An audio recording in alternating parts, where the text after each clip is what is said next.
Depuis quelques jours, un phénomène inquiétant fait beaucoup parler de lui sur les réseaux sociaux et dans la presse. On l'appelle le Blue Whale Challenge ou le défi de la baleine bleue.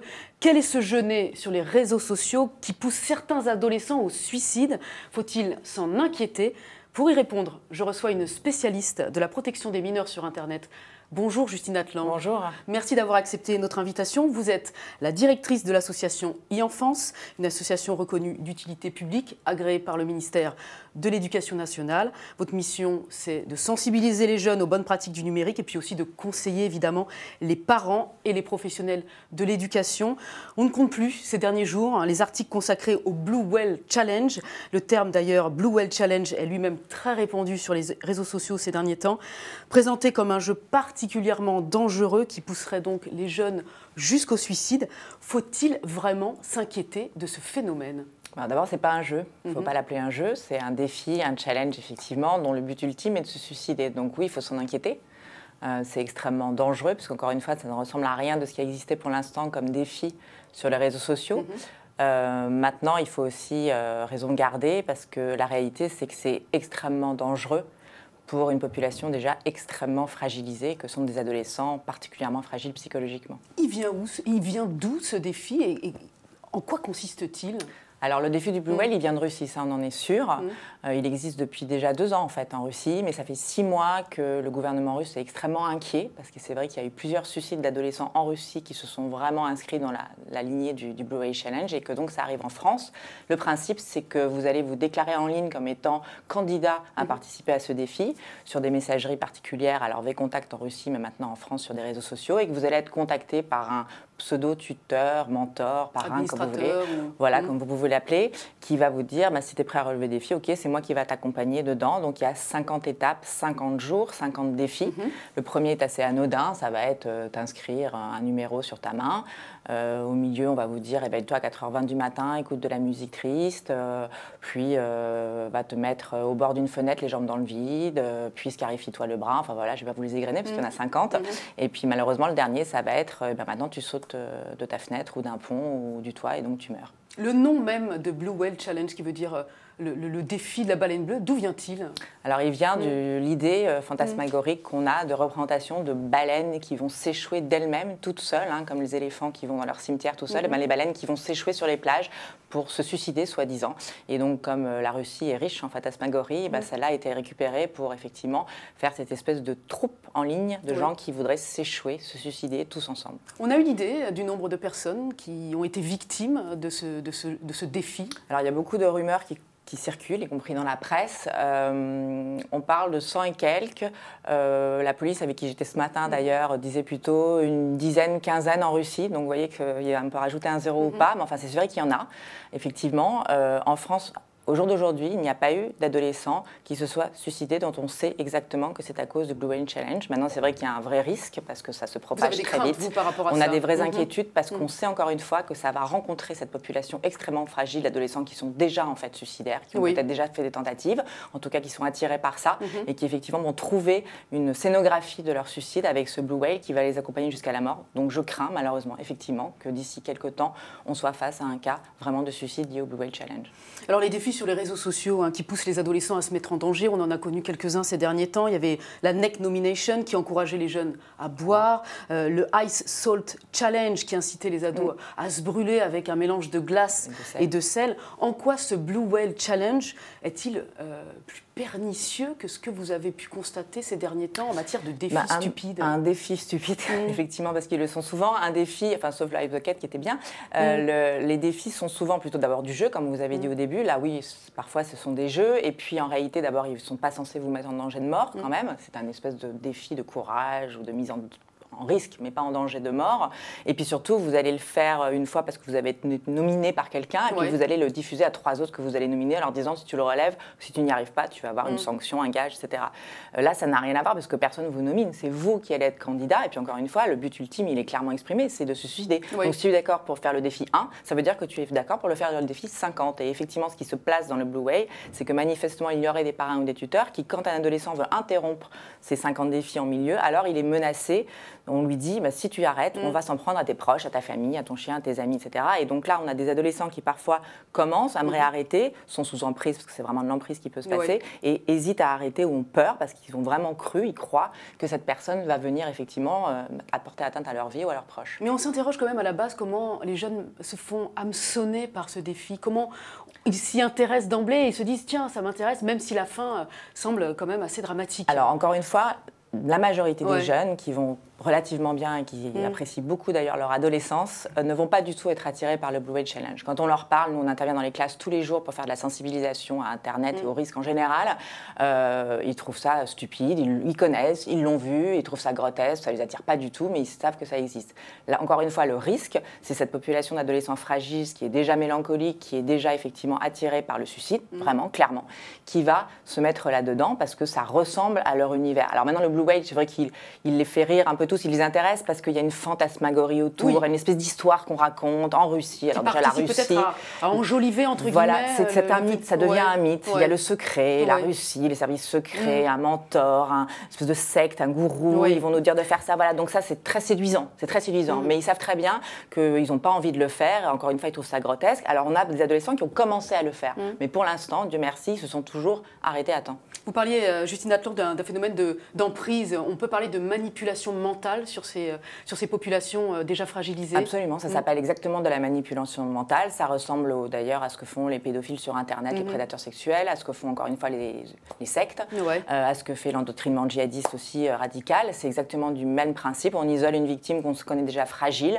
On va lui dire qu'il n'y a que nous qui sommes une bonne personne pour eux, que l'entourage est mauvais, et surtout garder le secret de cette relation. Et à ce moment-là, on isole, on prend sous emprise, on manipule jusqu'au bout. Donc il faut savoir que les tuteurs qui seraient tentés de se mettre dans ce jeu sont dans de l'incitation au suicide. C'est pénalement puni par la loi et c'est très grave. La structure de ce jeu, elle fait aussi penser au phénomène du bizutage d'une certaine façon, sauf que dans le cas du bizutage, on pourrait imaginer qu'il prétend à la base à faire entrer les élèves dans un cercle ou dans un club. On s'interroge là vraiment sur la finalité de ce défi, à quelle fin il a été créé et quel bénéfice, entre guillemets, toujours tire le participant, on va dire. Alors c'est vrai qu'il a été créé en Russie, on ne sait pas trop comment, quoi qu'est-ce, il y a plusieurs thèses, soit disant que ça serait une personne ou plutôt des groupes sur cette fameuse messagerie V-Contact qui étaient déjà un peu fans du suicide. En Russie, ils ont apparemment culturellement beaucoup de jeunes qui escaladent des monuments très hauts, qui vont sur les toits, donc il y a déjà tout ça, c'était assez proche, il y avait plein de choses qui étaient prêtes en fait, puis tout d'un coup ça s'est cristallisé sur ce nom du Blue Whale qui est devenu effectivement un peu grégaire avec tous ces gens qui s'y mettent. Maintenant c'est vrai que ça reste quand même un phénomène de suicide, donc qui est très marginal, qui Mais qu'est-ce qu'on cherche, peu de monde. De gloire, on cherche de gloire. Alors c'est le risque qu'on a aujourd'hui qui nous inquiète un peu, c'est qu'il y ait des adolescents maintenant qui sont dans une espèce de course à savoir qui va être le premier adolescent qui se sera suicidé avec le Blue Whale Challenge en France. C'est vrai que c'est un peu inquiétant à cause de ça. Le défi en temps normal, vous avez parlé de bizutage, effectivement, c'est des rituels de passage. Je suis grand, je deviens un adulte parce que je suis capable de mettre en danger. Alors, il faut leur dire, c'est tout le contraire, les adolescents. Quand on devient grand, on arrête de faire ce genre de choses parce qu'on sait qu'on n'a pas besoin de se mettre en danger comme ça et que les sensations fortes dans la vie, on peut les ressentir avec des choses assez positives, assez gratifiantes dans le partage et pas nécessairement dans des actes ultimes comme ça, qui en plus, dans ces cas-là, sont l'acte final et qui donc il n'y a pas grand intérêt. On sait qui se cache derrière ces tuteurs, ces administrateurs. Quel profil ont ces gens? La réalité, c'est qu'on ne sait pas. Personne ne sait exactement. Donc ça participe encore une fois au grand mystère. Mais enfin, dans l'absolu, il y a beaucoup de choses aussi sur Internet qui sont de l'ordre de la viralité, dont on ne connaît pas nécessairement l'origine exacte. On sait juste que ça s'est diffusé très facilement, très bien, très rapidement, parce que ça a pris. Là, oui, c'est vrai qu'on ne peut pas dire le contraire, ça a bien pris. Quel est le profil aujourd'hui qu'on peut déterminer? Vous disiez que c'est des personnalités fragiles à la base, mais est-ce qu'il y a un profil type vraiment de ces jeunes qui se laissent captiver par ces défis? Malheureusement, filles, garçons, alors filles, garçons, on ne pourrait pas dire nécessairement. On va tendance à dire que ce sont les filles parce que c'est vrai qu'elles sont plus dans ces moments-là d'adolescentes un peu renfermées sur elles-mêmes, dans un mal-être plus profond que les garçons parfois. Donc, mais globalement, encore une fois, c'est des adolescents qui vont mal, tout simplement. Donc c'est vrai que si vous savez que votre enfant ne va pas très bien, est un peu dépressif, est un peu à l'écart, effectivement, il vaut mieux faire attention aux signes qu'il pourrait montrer, qu'il s'est scarifié, qu'il s'est écrit des choses sur la main. C'est pour ça aussi qu'il faut sensibiliser tous les copains, les copines, parce que les parents et les adultes ne voient pas du tout ce qui se passe sur les réseaux sociaux. Donc c'est l'entourage proche du même âge, générationnel, qui va voir un profil avec un hashtag Blue Whale ou une photo, cette publication, et c'est à eux effectivement d'en parler, de signaler sur le réseau social, éventuellement de signaler à la police qui est extrêmement mobilisée en ce moment sur ce défi, pour pouvoir effectivement porter secours et tout de suite interrompre ce process et bien dire à la personne potentiellement victime qu'elle ne risque rien à arrêter, qu'elle risque en revanche tout à continuer et qu'il faut impérativement qu'elle s'arrête. Vous le disiez, la police nationale a lancé l'alerte début mars d'ailleurs avec un numéro de téléphone transmis qu'on va rappeler à la fin de cette émission sur les réseaux sociaux.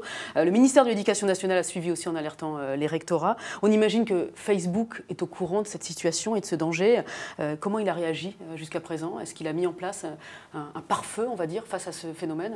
Alors, il n'y a pas que Facebook, parce que Facebook, effectivement, Twitter, tous les réseaux sociaux se sont vraiment mobilisés là-dessus parce qu'encore une fois, le gouvernement russe, en fait, a alerté vraiment les services de police et les réseaux sociaux. Puis ensuite, la France s'en est préoccupée.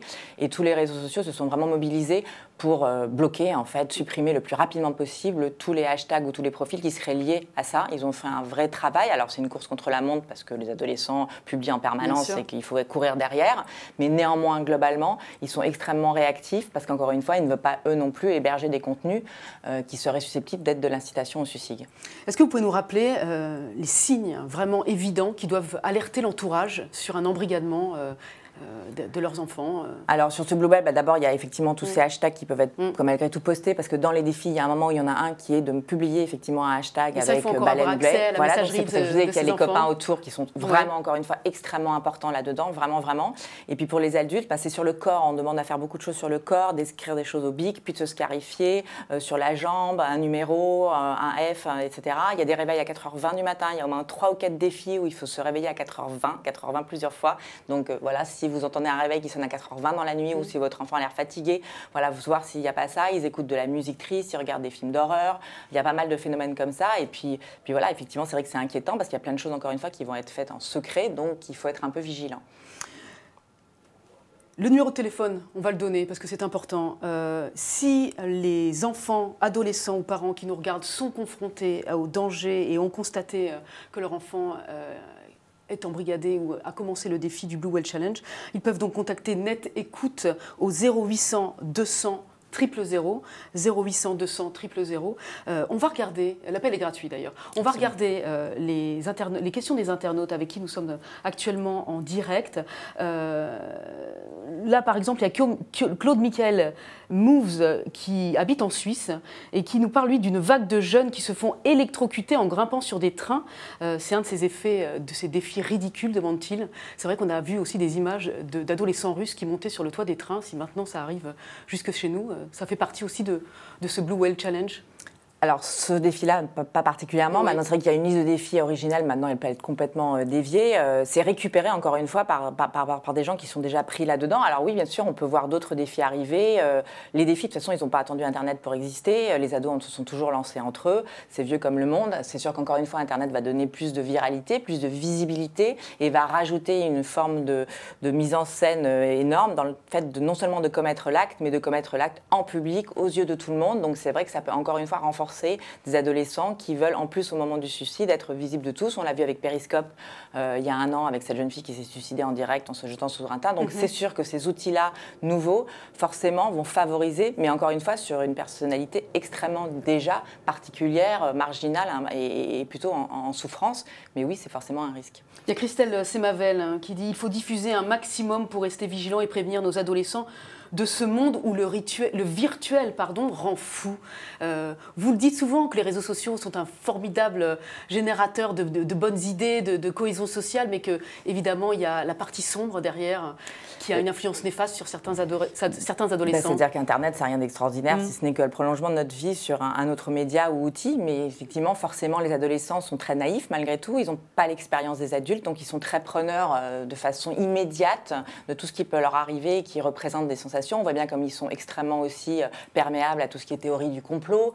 Donc on voit bien effectivement qu'il y a un vrai enjeu aujourd'hui à essayer de leur donner des outils pour avoir un esprit critique extrêmement développé sur Internet, à la fois en termes d'information, mais aussi d'endoctrinement, d'intoxication. Il y a beaucoup d'internautes qui mettent en avant la responsabilité des parents dans le comportement de leurs enfants à ce niveau-là. Qu'est-ce que vous en dites ? Bien sûr qu'il y a une responsabilité des parents parce que c'est eux qui achètent les outils numériques, c'est eux qui les donnent à leurs enfants, qui payent les forfaits, qui les laissent faire ou pas un certain nombre de choses. Donc c'est vrai qu'ils ont une responsabilité de transmettre des bonnes pratiques, des réflexes, de savoir comment on utilise, comment on se protège, comment on protège les autres aussi. Ça c'est une réalité. Maintenant c'est vrai aussi que plus l'enfant grandit, moins on est dans la toute puissance sur cet être qui grandit. Donc il va avoir sa vie personnelle, beaucoup effectivement sur le numérique, et on va de moins en moins maîtriser ce qu'il a fait. Donc c'est vrai que plus on aura préparé tout ça, y compris le numérique tôt, plus on sera rassuré sur le fait qu'on lui a donné des éléments pour se protéger et avoir une vie numérique effectivement sûre pour lui.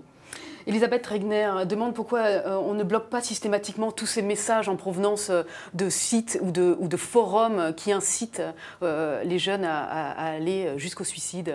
Vous voyez bien que ça arrive très vite. C'est-à-dire que oui, on les bloque une fois qu'on les connaît, mais jusqu'à maintenant, parler d'une baleine ou bleue, ce n'était pas un problème. Donc il a fallu effectivement que tout d'un coup, il y ait une veille extrêmement forte à la fois de la police et des réseaux sociaux et des associations comme les nôtres en même temps pour qu'on se dise aujourd'hui, maintenant, mettre baleine et bleu et un hashtag, c'est dangereux. Mais voilà, c'est le gendarme et le voleur, on court toujours derrière après. Et c'est vrai que l'intérêt de travailler tous ensemble, c'est d'avoir une réactivité forte qui fait que maintenant, on bloque effectivement tous ces contenus-là systématiquement. Merci beaucoup Justine Atlan. Merci à vous. On termine ce direct maintenant en rappelant de nouveau aux adolescents et à leurs parents qui nous regardent et qui sont confrontés donc au danger de ce défi, le Blue Whale Challenge, qu'ils peuvent donc contacter Net Écoute au 0800 200 000. L'appel est gratuit. Merci encore d'avoir accepté cet entretien et d'être venu au Figaro nous parler donc de ces dangers d'Internet. Merci beaucoup. Merci.